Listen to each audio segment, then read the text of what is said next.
getting rid of Cold War era, thoughts. I mean, these things are really hard, but at the same time, yes, we cannot police the whole world. We just want this country. We want this Constitution. And we got to fix this before we can fix anything else, in my opinion.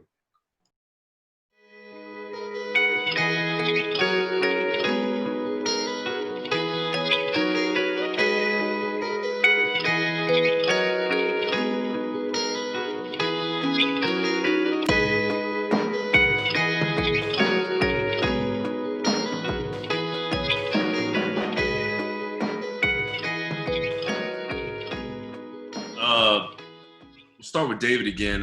What bad things has Trump done for this country or to this country, would you say?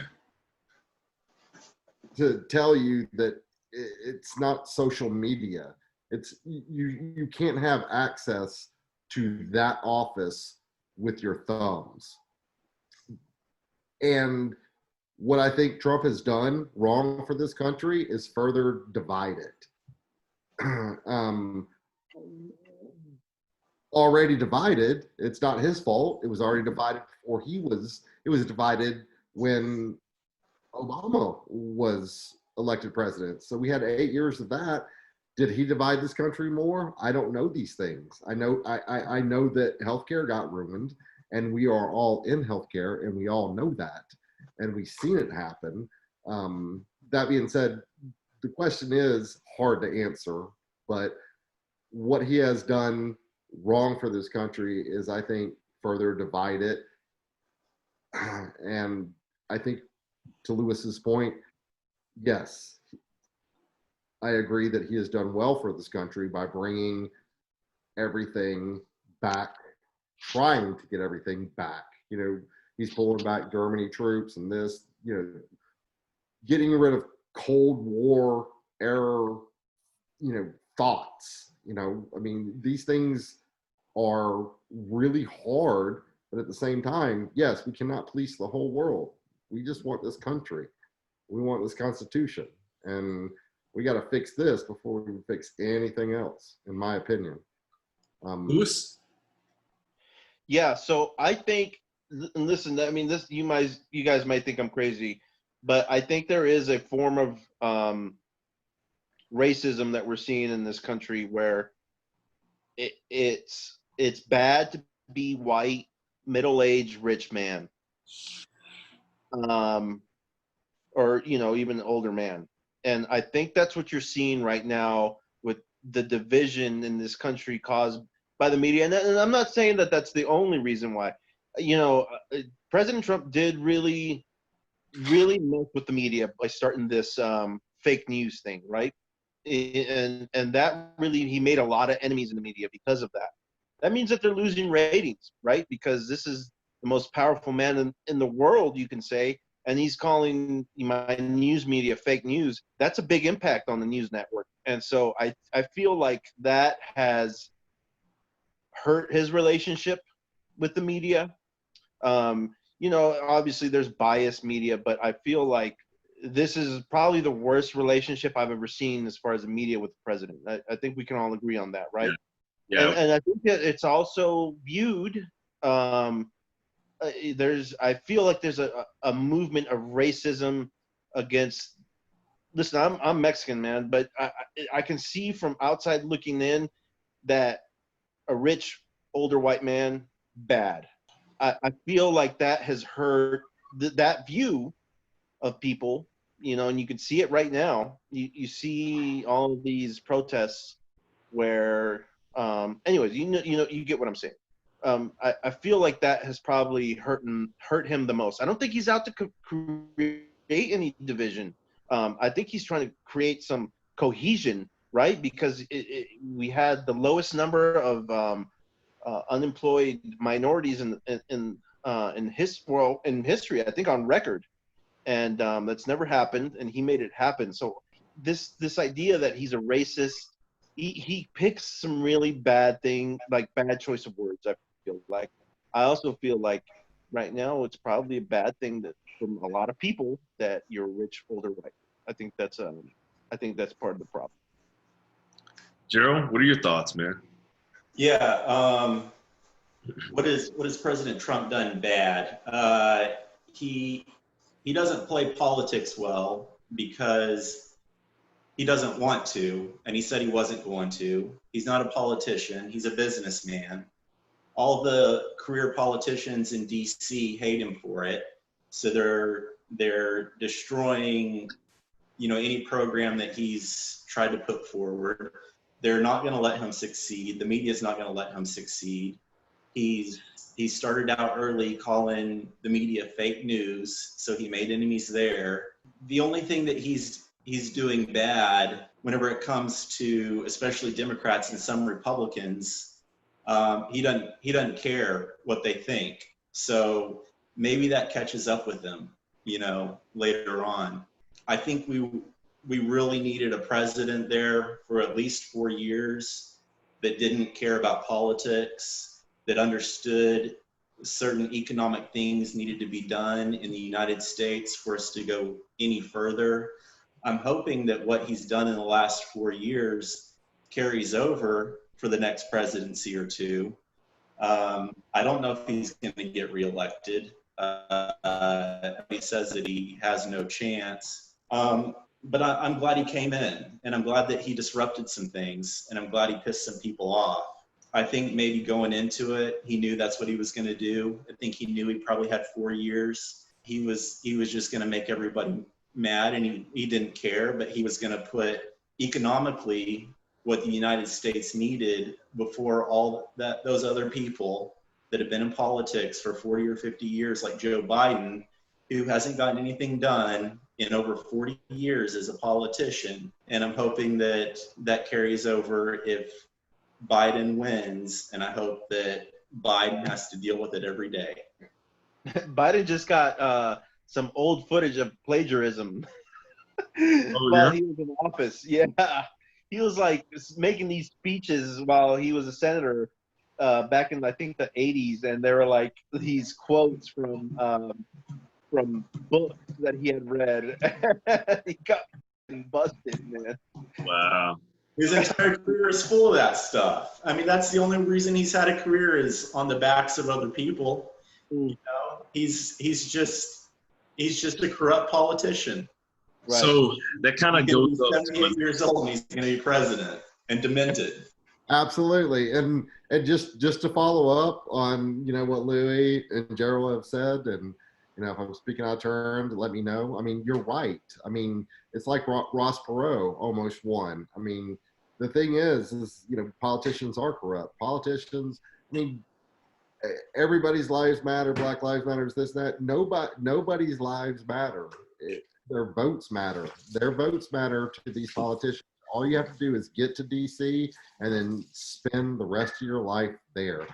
Trump is not that, and he's not polished, and he can't speak well, and he tweets, and the 24-hour news cycle. But just to what Lewis was saying about China, those are the real enemies. I mean, us people, we are all Americans, and that's the only thing that matters. And this is all a distraction. China's the real enemy. I mean, these people are out to get us. We need to focus on that, and we're not doing it because we are so divided, and I don't know why.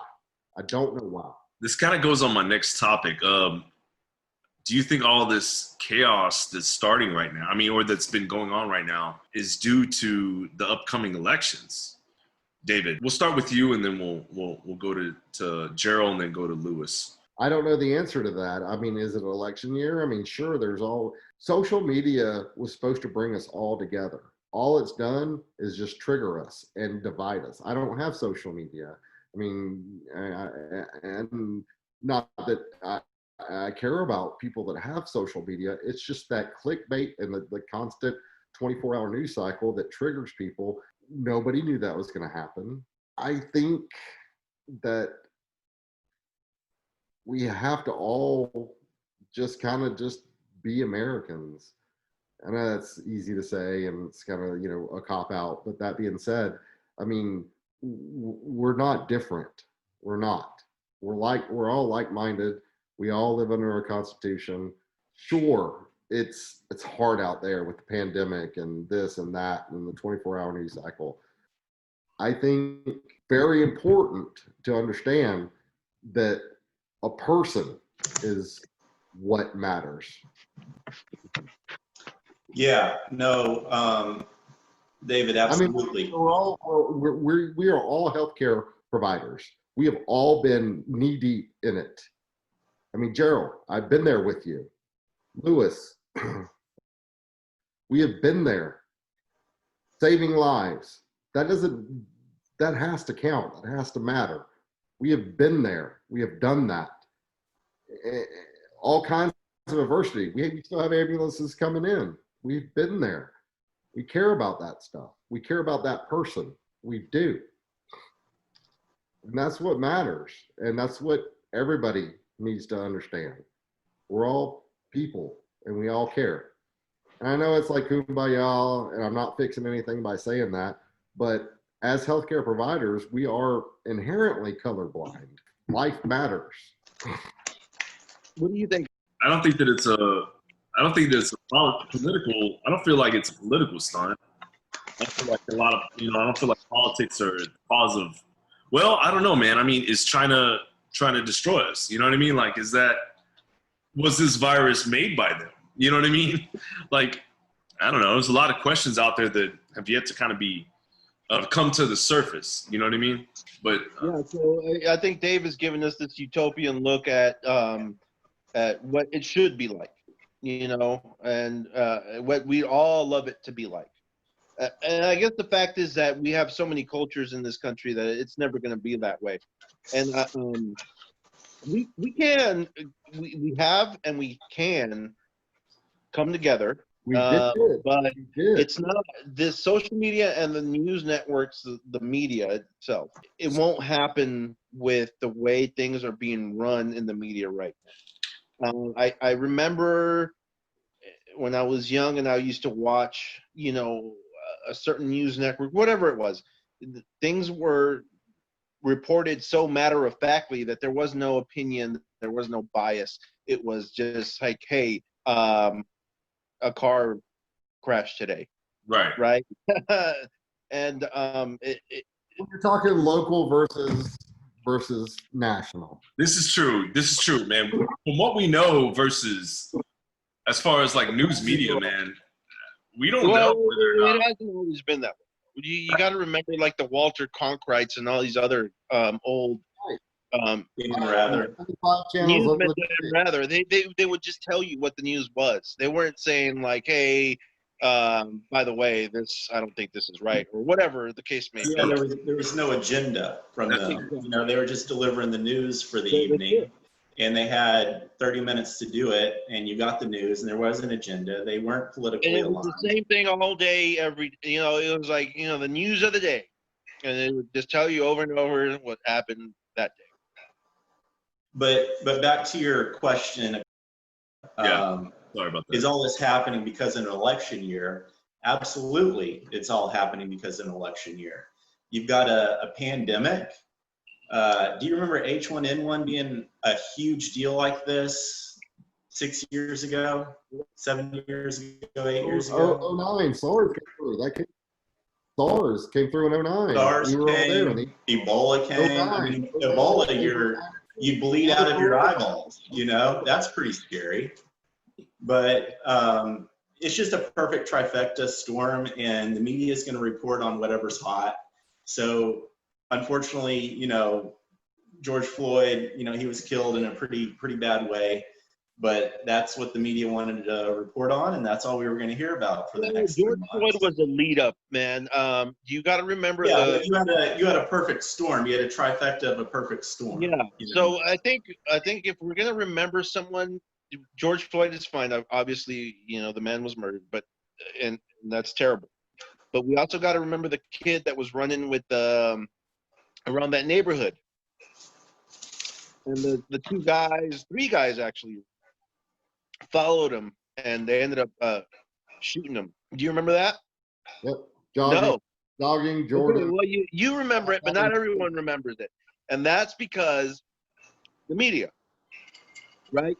That was the precursor to George Floyd. You know, this young guy. He went out. He looked at a house that was being made. I think this was in Georgia, and then he went back on his job. These two gentlemen followed him, and their neighbor recorded the whole thing, and then they ended up being a fight. They shot him. He died. And then so that was the precursor to George Floyd. I just wanted to throw that out there because it wasn't like this one thing. It was a lead up. Well, that happened after George Floyd. I mean, George Floyd started all of this, and that's fine. And like I said, to follow up with your statement that I want this utopian, this and that and that. No, I want personal responsibility, and I want patriotism. That's what I want. I mean, we're all Americans.